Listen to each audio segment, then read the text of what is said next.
আসসালামাইকুম medicine care চ্যানেলে আপনাদেরকে স্বাগতম। আজকে আমরা আলোচনা করব এক অসাধারণ হোমিওপ্যাথি ওষুধ নিয়ে সিপিআর 200। বিশেষ করে মহিলাদের জন্য এই ওষুধটি কতটা কার্যকর, কোন কোন রোগে কাজ করে, কিভাবে ব্যবহার করতে হয় এবং কি কি সতর্কতা নিতে হবে সবকিছু জানাবো এই ভিডিওর মাধ্যমে। সিপিআর হলো একটি জনপ্রিয় হোমিওপ্যাথি রেমেডি যার মূল উপাদান আসে কটলিফিশ নামের এক ধরনের সামুদ্রিক প্রাণীর কালি থেকে। তো এই সিপিআর 200 ওষুধটি কোন কোন রোগের কাজ করে থাকে মহিলাদের ক্ষেত্রে তা নিয়ে আলোচনা করব। নারীদের মাসিক সমস্যায় এটি ভালো কাজ করে থাকে। নারীদের মাসিক বলতে কোন কোন সমস্যায় মাসিক অনিয়ম আগে বা পরে হওয়া, অর্থাৎ সময়ের আগে যদি মাসিক হয়ে যায় তাহলে এই সিপিআর ওষুধটি গ্রহণ করা যাবে এবং সময়ের পরে হলো গ্রহণ করা যাবে।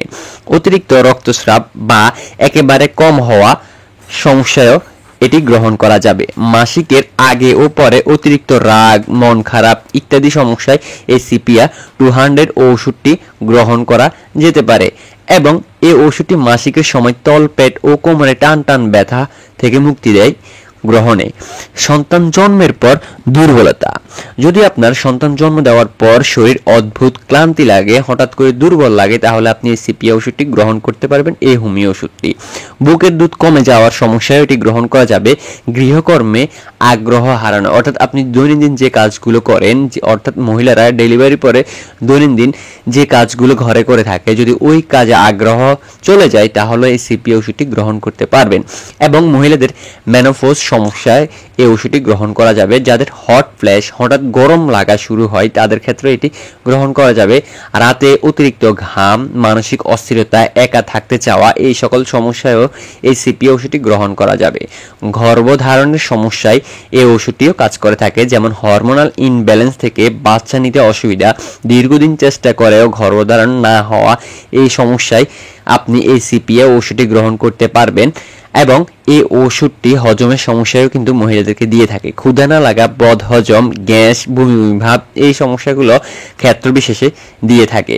তো আপনি এই সিপিআর ওষুধটি কিভাবে গ্রহণ করবেন?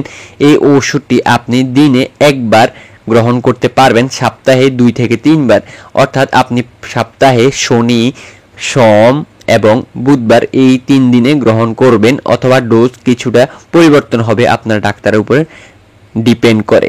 তো এই সিপিআর ওষুধটি মূলত মহিলাদের এই সকল রোগে দিয়ে থাকে। অবশ্যই সিপিআর ওষুধটি গ্রহণের পূর্বে অথবা হোমিও যে কোনো ওষুধ গ্রহণের পূর্বে ডাক্তারের পরামর্শ নেবেন, যেহেতু যে কোনো ওষুধ ডাক্তারের পরামর্শ ছাড়া গ্রহণ করা উচিত নয়। তার কারণে এই সিপিআর ওষুধটিও ডাক্তারের পরামর্শ নিয়ে গ্রহণ করবেন। আর আপনাদের নিকট রিকোয়েস্ট করব যে এই রকম ভিডিও পেতে প্লিজ ভিডিওতে একটি লাইক এবং চ্যানেলটিকে সাবস্ক্রাইব করে অবশ্যই পাশে থাকবেন এবং কমেন্টে জানিয়ে দিবেন আপনি নেক্সট কোন টপিকের উপর ভিডিও দেখতে চান, অথবা এই ভিডিও নিয়ে রিলেটেড যে কোনো কিছু কমেন্ট করতে পারেন।